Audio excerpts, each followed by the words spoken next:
La nuit était calme, presque trop calme, comme si le silence lui-même retenait son souffle. Les lumières jaunes des réverbères peinaient à percer l'obscurité qui enveloppait les rues désertes.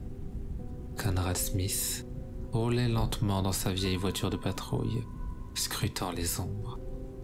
Il connaissait ce quartier comme sa poche, et ce jour de nuit, où tout semblait figé, était les plus difficiles à supporter. Il espérait presque une petite perturbation, quelque chose pour briser cette tranquillité oppressante.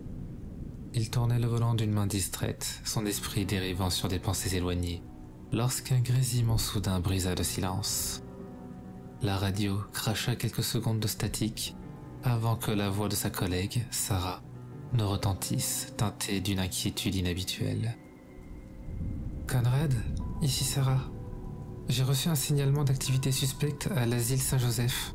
Tu es dans les parages ?» Le cœur de Conrad manqua un battement. L'asile Saint-Joseph. Cela faisait des années qu'il était abandonné, depuis l'incendie qui avait ravagé l'aile ouest et coûté la vie à plusieurs patients. Le lieu était resté en ruine, figé dans le temps, avec des murs déchiquetés et ses fenêtres béantes comme des orbites vides. Les histoires de phénomènes étranges autour du bâtiment n'étaient pas rares, alimentant les rumeurs locales, mais jusqu'à maintenant, il n'avait jamais eu à s'y rendre. « Je ne suis pas loin », répondit-il en jetant un coup d'œil à l'horloge du tableau de bord. Minuit passé. « Je vais aller jeter un œil. » La radio émit un dernier crachotement avant de se taire, laissant Conrad seul avec le bourdonnement monotone du moteur. Il sentait un léger frisson parcourir sa colonne vertébrale. Quelque chose n'allait pas, il le ressentait, une sorte de pression sourde qui alourdissait l'air autour de lui. En quelques minutes, il atteignit l'entrée de l'asile. La grille rouillée, autrefois imposante, était désormais tordue et à moitié arrachée de ses gonds, laissant passer n'importe qui. Le faisceau des phares découpa les silhouettes menaçantes des arbres morts et des bâtiments en ruine. Tout semblait baigné dans une lueur irréelle, comme si le temps s'était figé ici, emprisonnant l'endroit dans une dimension où les lois de la nature n'avaient plus cours. Conrad coupa le moteur et sortit de la voiture, la main sur le manche de son pistolet. Le silence était total, oppressant, interrompu seulement par le bruit de ses bottes sur le gravier. Il avança lentement vers le bâtiment principal, son regard balayant les environs. L'obscurité semblait palpable, une masse dense qui avalait tout autour de lui. À mesure qu'il s'approchait de l'entrée, il aperçut une faible lumière vacillante émanant d'une des fenêtres brisées. Une lampe torche ? Impossible. Personne n'était censé se trouver ici. Il déglutit, sentant une sueur froide perler sur sa nuque. « Il y a quelqu'un » appela-t-il d'une voix plus ferme qu'il ne se sentait. Pas de réponse. Juste le vent qui s'engouffrait dans les couloirs dévastés, portant avec lui une odeur rance, mélange de moisissure et de quelque chose de plus ancien, de plus malsain. Il monta les marches en bois qui craquèrent sous son poids, chaque bruit résonnant comme un coup de marteau dans le silence angoissant. Une fois à l'intérieur, la faible lumière de sa lampe torche révéla des murs couverts de graffitis, des morceaux de plafond effondrés et des portes à demi arrachées de leurs gonds. L'endroit était un tombeau. Soudain, un murmure à peine audible se fit entendre, un chuchotement indistinct venant des profondeurs du bâtiment. Conrad sentit son cœur s'emballer. Il était pourtant seul. Il avança prudemment, suivant le bruit qui semblait l'appeler, l'attirant toujours plus loin dans le ventre de la bête. Il traversa une série de couloirs interminables, chaque pas résonnant dans l'écho des ténèbres. Le murmure se fit plus fort, plus clair. Ce n'était plus un simple son, c'étaient des voix, plusieurs, entremêlées, chuchotant des mots incompréhensibles. Elles semblaient l'envelopper, le cerner, et pourtant, aucune source visible. Conrad s'arrêta devant une porte entr'ouverte, la lumière faible venant de l'intérieur. Son estomac se noua lorsqu'il réalisa que le murmure venait de là. D'une main tremblante, il poussa la porte. La pièce était plongée dans une pénombre oppressante.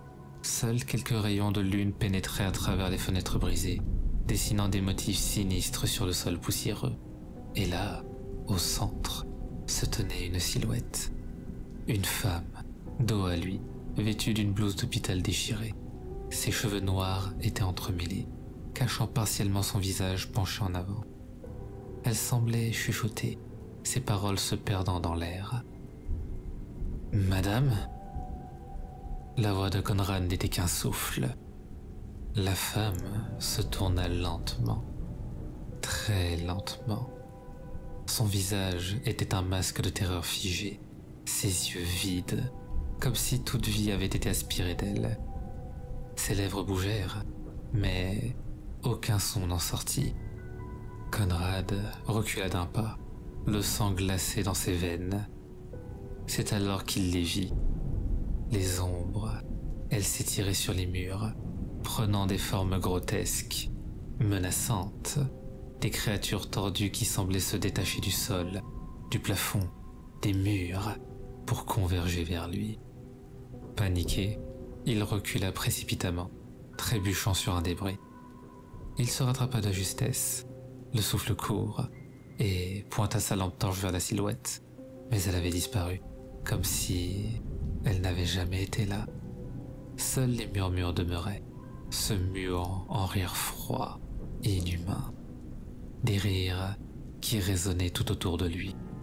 Sans réfléchir, Conrad tourna les talons et s'élança dans les couloirs. Son instinct lui criait de fuir, de sortir de cet enfer avant qu'il ne soit trop tard. Les murs semblaient se resserrer autour de lui. Les ombres dansaient à la périphérie de sa vision, comme des prédateurs jouant avec leur proie. Il atteignit l'entrée principale en quelques foulées désespérées, mais lorsqu'il tenta d'ouvrir la porte, elle restait fermement close. Paniqué, il tira de toutes ses forces, mais la poignée ne bougeait pas d'un pouce. C'était comme si la porte avait été soudée de l'intérieur. Il se retourna vivement, cherchant une autre issue. Les ombres se tordaient et se contorsionnaient, prenant des formes de plus en plus définies, humanoïdes, mais monstrueusement déformées. Elles avançaient lentement vers lui, leurs mouvements fluides et silencieux, comme si elles glissaient sur le sol. Leurs yeux, depuis de ténèbres, le fixaient avec une intensité presque palpable. Conrad sentit l'urgence de la situation. Il sprinta vers une autre porte sur le côté du hall, une sortie de secours. Mais avant qu'il ne puisse l'atteindre, un craquement sinistre résonna dans le bâtiment. La porte se ferma brusquement devant lui, comme mue par une force invisible. Et un bruit métallique se fit entendre. Les barres de sécurité s'étaient enclenchées d'elles-mêmes, condamnant l'accès. « Non, non, non, non, non !» murmurait Conrad, sa voix brisée par la panique. Il savait que ce n'était pas normal, que quelque chose jouait avec lui, quelque chose de malveillant.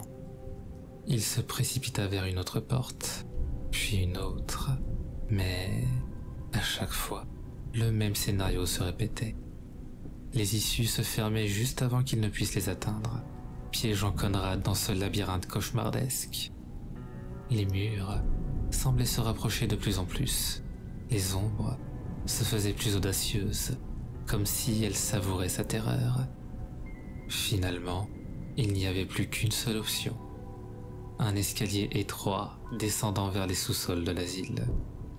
Conrad savait qu'il ne devrait pas descendre, que les profondeurs de ce bâtiment recelaient quelque chose de bien pire que ce qu'il avait déjà vu. Mais il n'avait pas le choix.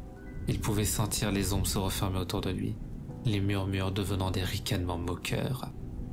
Avec une dernière prière silencieuse, il se lança dans l'escalier, dévalant les marches deux par deux. L'air devint plus lourd à chaque pas, saturé d'humidité et d'une odeur métallique. Le sol en béton semblait vibrer sous ses pieds, comme un battement de cœur lointain. En bas, il se retrouva face à un long couloir, faiblement éclairé par des néons clignotants. Les murs étaient recouverts de vieilles taches sombres, des traces d'humidité peut-être, mais cela ressemblait plus à du sang séché. Il n'y avait aucune fenêtre, aucune issue apparente. Juste des portes métalliques sur les côtés, toutes fermées. Conrad avança, son souffle court, chaque pas résonnant dans ce silence oppressant. Au fond du couloir, une porte était entr'ouverte, laissant échapper une faible lueur. C'était sa seule chance. Il s'approcha, mais à mesure qu'il le faisait, les murs semblaient se distordre, s'étirer comme une vision cauchemardesque. Lorsqu'il atteignit enfin la porte, il hésita un instant, ses doigts tremblants se posant sur la poignée froide. Un murmure s'éleva derrière lui, suivi d'un souffle glacial sur sa nuque. Pris de panique, il poussa la porte et se jeta à l'intérieur, refermant rapidement derrière lui. Il se retrouva dans une petite pièce sombre, vide, à l'exception d'une chaise en bois placée au centre, comme en attente. Sur les murs, des miroirs brisés reflétaient des fragments de son propre visage, distordu, irréel. Le sol était couvert de poussière, mais Conrad remarqua des traces de pas qui menaient à la chaise, comme si quelqu'un l'avait occupée récemment.